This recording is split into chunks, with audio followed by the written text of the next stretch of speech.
Here, with this week's hottest stories in the investment world, this is Zach's Friday Finish Line. Hello, and welcome to the Zach's Friday Finish Line. I'm Ryan McQueenie, a content writer here at Zach's, along with one of our editors, Maddie Johnson. Hello there. Today is Friday, September 30th, and we're here to recap this week's biggest stories. It has been a really busy week, actually, and we'll be taking a look at a pair of IPO announcements. Pretty huge decision out of OPEC this week. And we'll also be taking a look at the latest Twitter buyout rumors, giving our own little insights as to who we think would best fit with the struggling social media site. But first, we're going to start out with some eyebrow-raising news from music streaming giant Spotify. Yeah. So on Wednesday, the Financial Times reported that Spotify is in talks to acquire SoundCloud, which is a platform that maybe you could say emerging artists use to upload their music, to share their music with their fans, and kind of broadcast it on social media. So SoundCloud is based in Germany, and it has actually over 125 million songs. And it launched its own paid service earlier this year, but that hasn't really caught on. SoundCloud Go. Yeah, that's what it is. And if the deal goes through, Spotify would then eliminate another player. It's maybe not necessarily, it's a strong player, but maybe not necessarily a well-known player. Yeah, definitely. In the music streaming industry. In the business, if you will. I think it's pretty well known now, pretty common name for music fans. Definitely. People who listen to music on their phone especially. But yeah, it's not one of the ones we talk about when we talk about music streaming as a big business. No. Usually it's... Yeah. Well, I don't even think of it. Yeah, well, I mean, honest. It's because of... Like you said, the idea of it was that it was a good platform for emerging artists because it's relatively cheap to... Anyone can create an account, and then it's relatively affordable for you to maintain that account, and you can post as much as you'd want, and there's kind of like a social element where you can tag your music with hashtags, and it can be searched through, and there's playlists and whatnot. And it's really big for emerging artists, as you said, people who do remixes, people who do that's where I've listened to a lot of remixes of like super popular songs, whether it's uploaded by the artist, like that artist themselves, or like remixed by that's unknown artist. That's the absolute trouble with it, though, is that it's become an absolute mess legally. True. Because the ease of access has made it easy for these kind of remix or DJ. It's big for DJs to post like mixes, like 2-hour long DJ mixes or whatever. The issue with that then is that it's really hard to keep track of who owns what and who should be getting paid out for what, and who has the rights to everything. And it's an absolute mess. And they tried to fix it with the SoundCloud Go, crack down a little bit harder on illegal remixes or not approved mixes. And big name artists and record labels now have previews on SoundCloud where you can go and listen to 30-second clips of all the songs on an album, and then this like 1 or 2 singles you can stream the whole thing. But yeah, it hasn't caught on, as you said, at all. So SoundCloud. So if the deal goes through, SoundCloud is going to be out of the two parties, they're going to be the one that kind of stands to benefit the most. I would agree. Because I mean, Spotify is eyeing an IPO, most likely next year at some point. And SoundCloud actually has some pretty high profile investors. Twitter is one of them. So if they get bought out, their valuation is around $700 million. And if they get bought out at that price, their investors and their shareholders will, definitely get a pretty nice well, it's also prize. Interesting to note, though, that the $700 million valuation has not grown. Yeah, not grown for a couple of years now. When you're a tech startup, that's disheartening. Yeah. So that's probably why it's not going to be a huge deal for Spotify. I feel like this kind of transaction is just Spotify trying to eliminate as many players as they can. Yeah. Before they go public. Definitely. But also this week, Spotify announced that they are launching their services in Japan as part of like their Asia expansion venture. So they will be the first music streaming service to offer their free ad-supported music service as well as its ad-free subscription service in Japan. But it's going to be hard, I think, well, after like reading a few articles about it, because Japanese consumers still buy and consume music preferably physically. So they like to go out and buy CDs, records instead of digitally streaming. Well, maybe that's because they didn't have Spotify. Maybe that's why, right? So, I mean, Spotify just hit 40 million paid subscribers recently, which is huge. So hopefully entering into Japan will boost that and maybe possibly even change the way Japanese consumers listen to music. Yeah, so as the music streaming industry is definitely going to be in for quite a big shakeup soon. And with the competitors like Apple Music, you have Google Play, Amazon Prime, Tidal, they're all continuing to grow. Spotify will need to keep up and keep adapting if it wants to maintain its quite large market share. So speaking of market share, Ryan, there was some interesting news this week from a company that has a strong market share in its own industry. Yeah, so that industry is the tequila business. You heard me correctly, the alcoholic tequila. Yeah, tequila. Cue the back. We don't have the rights to the song, but cue the tequila song and whatnot. Are you a fan of tequila? No. No. Not your long story not your short. preferred. Long story short, not a fan. But maybe if it goes public. Yeah, no, I'm certainly interested in this investment opportunity. I'll say that much. That's right. I mean, we're talking about Jose Cuervo and tequila icon, if you will. Tequila icon, the premier North American tequila brand. We mentioned market share because Jose Cuervo is not just the world's largest tequila maker. It has a 33%, about a 1/3 share of the global tequila market. Every corner of the earth, they are putting Jose Cuervo in their margaritas. This is a really, really popular brand, and they filed for an IPO this week. It was one of the ones that our friends from Renaissance Capital had identified in their report. Just to note, they are on quite the streak. Most IPOs that have they're on a heater. They're on a heater. Recently. Yeah, they've called a couple of great ones. And we didn't learn a ton from the filing this week, other than the fact that they are confirmed interested in going public soon, and the various underwriters of the deal and whatnot. Didn't get a ticker yet. Kind of interested in what that's going to be.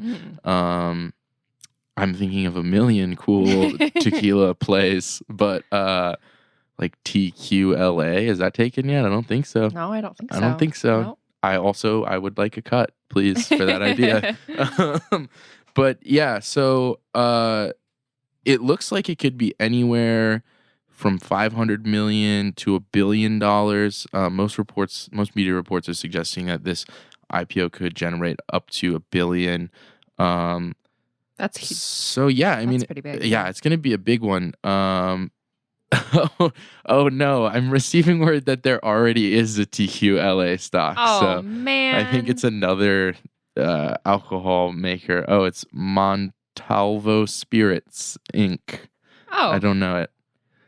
So what's like a good abbreviation for easy hangover? Because that's what they should. They'll go probably for. just go with Jose, most likely. Well, but yeah, a little boring. But yeah, I could see it. But anyway, so this is noteworthy not just because of the size, but also the history of Jose Cuervo. This was originally bottled in 1795, and it's become somewhat of a family business. It's owned and operated by the Beckman family of Mexico, who are direct descendants of Don Jose Antonio de Cuervo, who was the first person to brew it. No, that's No, not you don't brew it. brew it. I don't know how they make tequila. they just squeeze the juice out of cactuses and then they let it sit for a while and Yep. then it's tequila. Throw a lime on. Maybe some salt. So yeah, not a ton revealed in the filing. We did get some updated sales numbers though. Jose Cuervo said that in 2015 it had sales of nearly 20 billion pesos, which translates to about $1.02 billion, up about 25% from 2014. And first half of 2016 sales numbers were 12.2 billion pesos. So on track for even more growth this year. Nice. Definitely interesting. I'm excited to see how that plays out, not just to see what the ticker ends up being, but certainly anytime you get one of these one of these brands with deep, rich history and that has been a private company for such a long time is noteworthy. I'm excited for it. Yeah. So we also got another IPO announcement this week from Playa Hotels. Yes. So yes, Playa Hotels and Resorts filed an S-1 form with the SEC detailing its proposed IPO. No prices were specified in the filing, but its IPO is supposedly up to $100 to $300 million. It was, I think they filed for something for around 100 million. They said it was going to generate 100 million in the IPO. However, our friends from Renaissance Capital, another plug for them, check out our interview with Kathleen Smith. It's wonderful. Said that figure is likely a placeholder, and the real value of the deal could be up to $300 million. Yeah, definitely. So Playa Hotel, they did give us a ticker. So they're planning on listing on the NASDAQ Global Select Market under the ticker PLYA.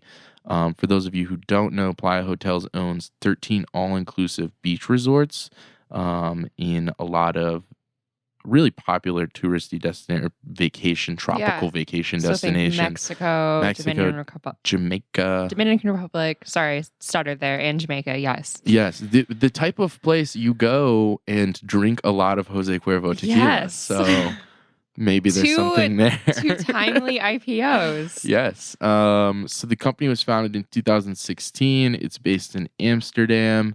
And it reported roughly $481 million in sales during the 12 months ending on June 30th, 2016. So yeah, it cool. I didn't even really recognize the relation that these two kind of have until expressing it. But two cool IPO announcement this week. You know, us on the finish line, we love our IPOs, so we had to cover that.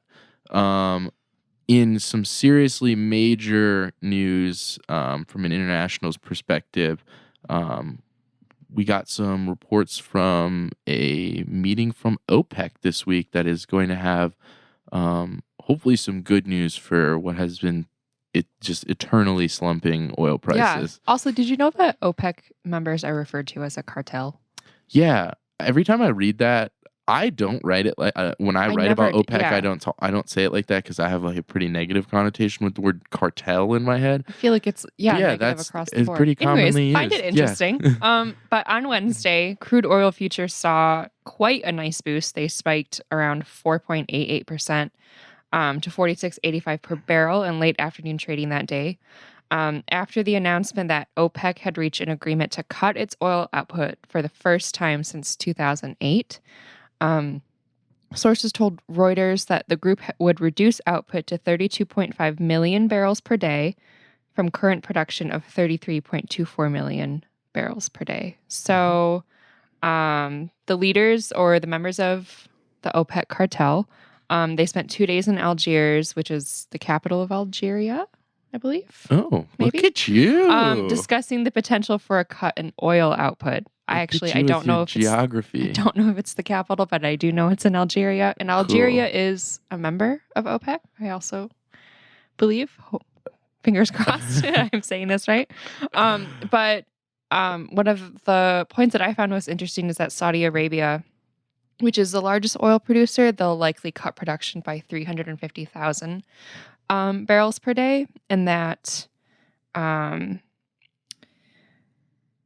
Iran, Libya, and Nigeria will not be part of the agreement, and they will continue to actually Great. increase production by Great. as much as 1.5 million barrels per day collectively. Oh, it's still a mess. Yeah, still kind of it's like good news, but still kind of a mess. But the full details of the oil output cuts by each member won't be finalized until their next meeting, which will be on November 30th, in Vienna. Mm-hmm. And kind of so crude oil up on Thursday as well, up 1.28% in late afternoon trading to 47.64 a barrel. But on the day of the announcement, I mean, anything oil related just was Soaring. had gained across the board. So I think Exxon, Chevron. This is, I mean, it makes sense because this is the type of announcement that people have been waiting for a very long time from OPEC. Since the cartel, I guess we're now just referring to them as a cartel. Maybe this is a new thing for us, but yes. Since the entity decided to just flood the global market with oil a few years back to kind of well, and it was in 2000 choke out U.S. competitors. Yeah, it was in 2014 where oil was prices were like over $100 a barrel. Mm-hmm. So this oil cut, consumers are going to, see the effect and feel the effect. Prices at the pump are going to go up a little bit.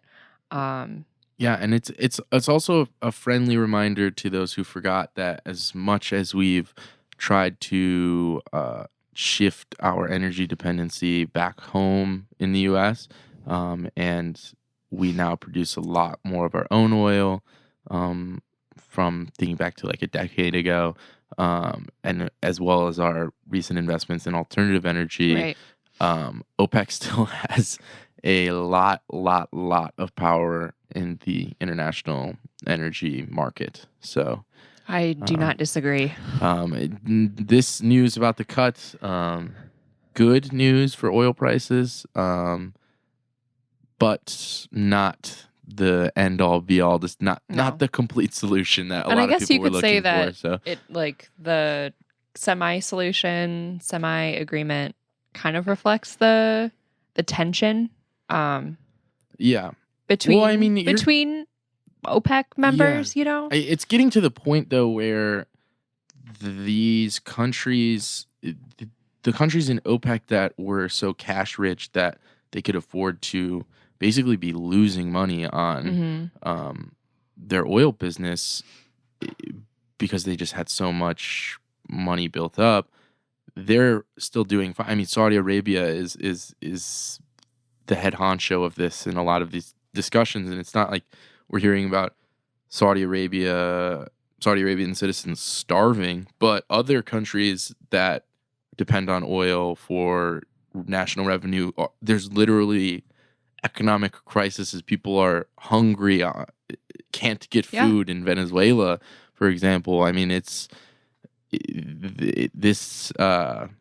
policy of just flooding the oil markets has gotten to a point where it's reaching its tipping point, and I think that these types of meetings, this meeting in Algiers was kind of an emergency meeting of sorts. It was kind of slapped together really quickly. It was not a previously scheduled one. I think we're going to start seeing more of these over the next 6 months to a year because output is just still too dang much. So, yes, expertly put. Yes.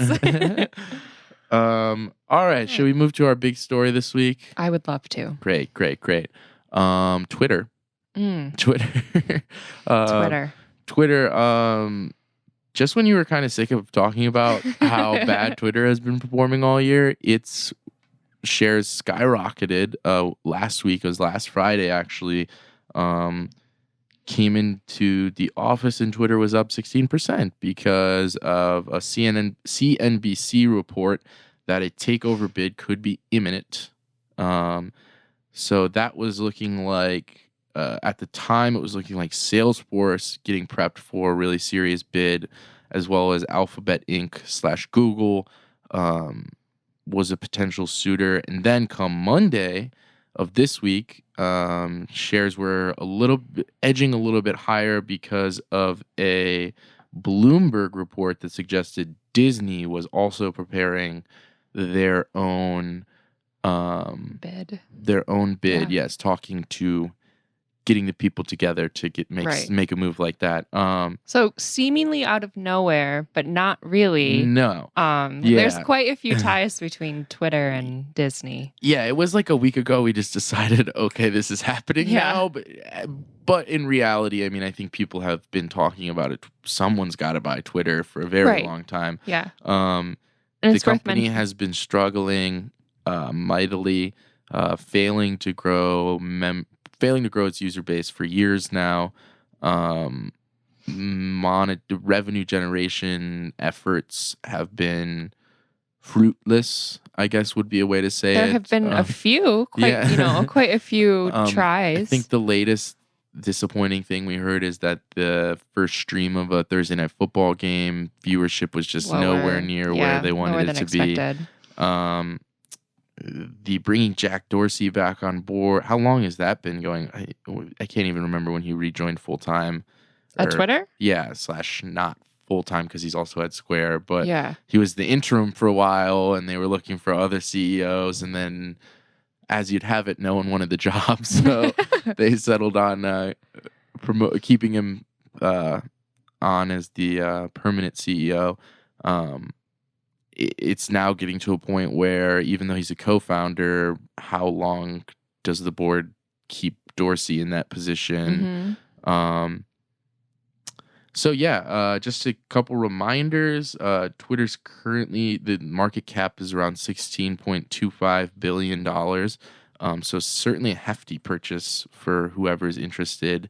However, I think now has got to be the right time to buy. I think would be where this right now is where the value is, because, and I think we've got some questions to ask here about who fits best with Twitter. Where does Twitter fit best with another company? But they've certainly got a lot of valuable things going for them if it can be shaped or molded into something that creates value for shareholders. So this Thursday night football thing, viewership may have been disappointing, but that doesn't negate the fact that they have the rights to like 10 NFL games this year. Yeah. And NFL is big business, and they've got rights to stream Major League Baseball games and National Hockey League games, and they've got 2 shows that are centered around the National Basketball Association that are going to be live streaming on Twitter for free. They've got to deal with the Pac-12 to stream some college sports. And so for me, if you can see where I'm going here. No, I am not sure. If you can see where I'm going here, one of the potential suitors that we mentioned was Disney. And I don't know if you knew this or not, but they happen to own the worldwide leader in sports, ESPN, who has also been struggling over the past year or so. In Disney's latest earnings report, we heard some positive signs about ESPN starting to grow again, and the company spinning off, or not really spinning off, but creating a over-the-top streaming service, ESPN branded streaming service that was going to offer some live sports options for cord cutters. And that's certainly good news, and it shows that Disney's willing to adapt and change the ESPN model. Hey, another great idea. We've got all these awesome sports things going on over at Twitter. Why don't we integrate the two? So I think the idea with the live streaming on Twitter to begin with was that sports fans are already interacting with their sports teams and their games on Twitter. As someone who follows sports relatively closely, my Twitter newsfeed is centered around sports. When there's big games going on, when my teams are playing. Yes, but are you watching the games on Twitter? I'm not thus far because I haven't had quite the opportunity yet, but I'm seeing the interaction there. I am interacting with the games on Twitter. I'm using the cool hashtags that they've made for the NFL teams this year. I'm talking to my friends about it. I'm reading reports. I'm following my teams. All these things. To me, it makes sense, and I'm not a creative genius who's in charge of all these things, but it doesn't seem like too far of a leap to get kind of full blown ESPN Twitter integration. I'm thinking about ways that you could have more ESPN related shows live streaming on Twitter. Even further ESPN already broadcasts people's tweets and things all the time. I mean, you can increase the amount of interaction that you have with Twitter on ESPN's regularly broadcasted shows. To me, that there's a lot of potential there. I don't know how you feel about it. No, it seems like you've got some question marks though. No, I agree. I think it's almost like a match made in heaven, a little bit. Because I'm gonna save that phrase though, because I'm gonna hit you with another great idea in a second. Can't wait. But I also want to point out that Jack Dorsey is on Disney's board. That's true. Yeah. So I don't know if there's going to be a conflict of interest or how that if that is even a factor. I wish I knew the legal processes of that. Yeah. So it could be an issue. It could be not. There's definitely some compliance things that have to be thought about there. But I think that it could be less of a hindrance and more of a foot in the door already for the talks to begin. So no, but I agree. I think that's probably why Disney made a seemingly random bid. But it certainly seems less random when you break it down. Exactly. Though. Yeah. But I think the sports relationship makes sense, but it also, Twitter live streamed the recent presidential debate, and Disney also owns ABC News, I think. So I think there's potential to get in on definitely other kind of like big, widely watched events like debates. But no, I agree. Like I enjoy sports, but I also, I would never think to go to Twitter to watch a game. And I think that is something that Disney, with the backing of a media company like Disney, it could help that. Like it could help Twitter's sports ventures. I don't want to just be speaking in hyperbole all the time, but, or this is less hyperbole, but more of a metaphor, analogy type of thing. I don't know my words anymore.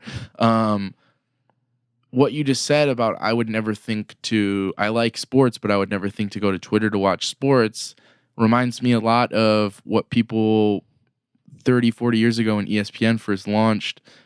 I'm hoping I have my timeline of ESPN right, but they were saying the same thing about ESPN. I like sports, but not enough that I would watch a 24/7 news sports channel. Yeah. So no, that's a fair point. Yeah, I think it could just be a matter of conditioning in that we could be getting more used to Twitter having sports streaming options over time. We can't forget about our other two companies. No, but I just want to say one more thing about live streaming in general. It's still so new. Yeah, it is. That I think just getting used to live streaming any event that I could tune in to ABC. Oh, hey, I don't have to turn on my TV.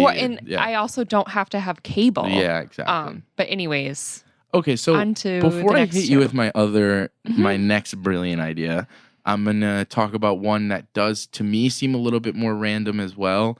That and maybe we can help each other walk through this one where it does make a little bit more sense. The Salesforce bid, because that one, according to the CNBC report, seems like the most definitely we're going to see a Salesforce offer soon. Well, wasn't the CEO like tweeting about it? That was their chief of technology. It wasn't the CEO, but it was a Salesforce employee. He had to quickly follow up with these are just my personal opinions about Twitter. I don't know anything about a buyout. But that certainly fueled the conversation. This one is a little bit less obvious to me, and maybe just kind of talking about it will clear something up for me. Salesforce is a cloud-based client relations services company. Which is a little vague when you say They're not it a like media company. They don't have a social media presence. They're an enterprise level cloud company. Yeah. Um, So not something the that connections aren't jumping off the page to No. me. I know that they were interested in LinkedIn before the Microsoft deal happened, and Microsoft ended up making a better offer. That makes more sense to me though because of LinkedIn's association with businesses and enterprise level activity there. But yeah, I just don't know what Salesforce Yeah. would do Well, with Salesforce is Twitter. also something like right, you said it's an enterprise Mhm. kind of thing. It's not something that an everyday consumer would go to seek out. Mhm. But I mean, So does that mean that they so what is the motive then? Because is that maybe to Salesforce reach those Yeah. individual consumers. Or on the other hand, you could be saying, well, maybe we'll shift Twitter's focus to enterprise. to maybe let's bring Twitter into the office and the office space and let's make So a little Twitter bit like professional Facebook thing. at work. Yeah, I mean, I don't know. I think it would be easier if it was more of a Salesforce play into this consumer level thing. I'm not even sure if Salesforce has a work-based so Microsoft has Skype. Mm-hmm. So it's like, I mean, we use it here at Zax as like a work-based communications platform. Mm-hmm. I'm not sure if Salesforce has something like that, and they could use Twitter. True. As something like that's that. definitely emerging market with things like Slack coming up Mm-hmm. hard. But yeah, I mean, I think if the price is right, any company making a move on Twitter could potentially do something good with it because it just at this point is like almost anything is better than the direction it's heading right now. Yeah. So I'm not completely out on a Salesforce bid. I'd be Yeah. interested in seeing though if it does happen, what their first kind of reactions to it are, what their first indications of what they would do with Twitter are. Let's not forget that Twitter has a massive amount of user data, and that alone is very valuable for Very something valuable. like Salesforce. Yeah. Final thing I want to touch on though is Alphabet / Google, bringing Twitter under the Alphabet umbrella. This one also makes a ton of sense to me because of Google's existing social situation, just social interaction type of platforms online.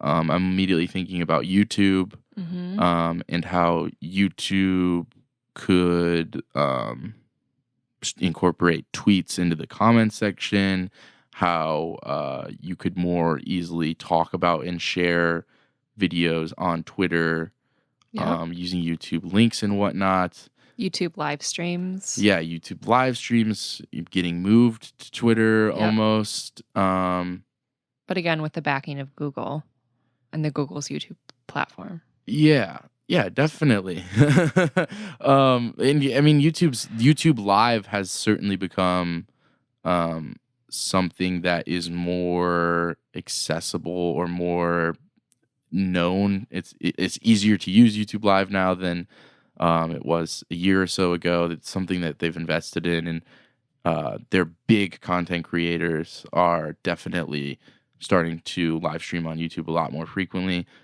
So I'm seeing a connection with live streaming there.